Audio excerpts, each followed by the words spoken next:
আজকে বানাবো ভুসো চিংড়ির বড়া।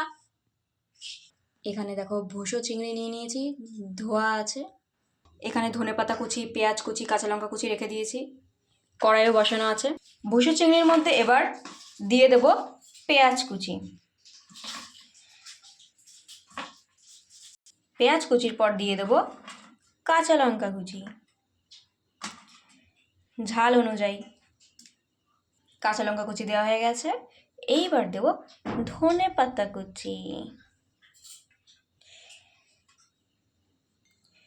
এর মধ্যে একটু বেসন দিয়ে দিলাম,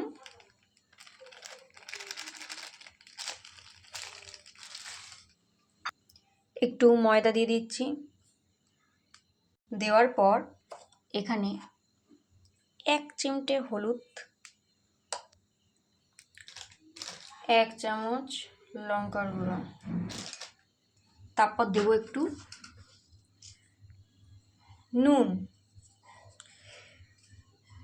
সব কিছু দেওয়ার পর এবার এটাকে মাখবো হাত দিয়ে। ভালো করে মাখতে হবে। দেখো, এটাকে মাখতে হবে ভালো করে। দেখো মাখা হয়ে গেছে, সুন্দর করে মেখে নিয়েছি।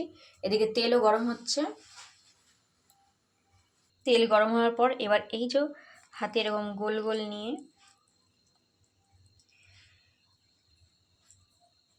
তেলে ছেড়ে দেবো। দেখতে পাচ্ছ সবাই? দেখো অনেকগুলো বল বানিয়ে দিয়েছি। এবার এটাকে ভাজতে হবে।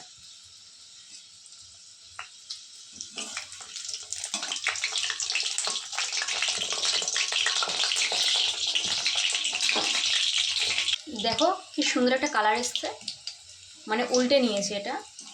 দেখো উল্টেছি, কালারটা একটু হালকা কালার এসছে। এখনও এটাকে আর একটু ফ্রাই করতে হবে।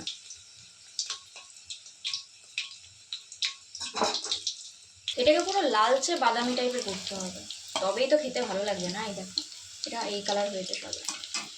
দেখো অনেকটাই লালচে লালচে হয়ে গেছে। এবার প্লেটে নামিয়ে নিই। দেখো অনেকটাই লালচে হয়ে গেছে। এবার এগুলোকে নামিয়ে নিই।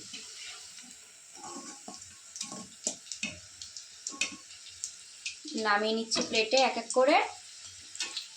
দেখো প্লেটে নামানো হয়ে গেছে, আর একটু মাঝখানে কিচেন সস দিয়ে দিয়েছি। তো তৈরি হয়ে গেছে আমাদের ভুসো চিংড়ির বড়া। দেখো দেখতে কেমন লাগছে, দেখো রেডি।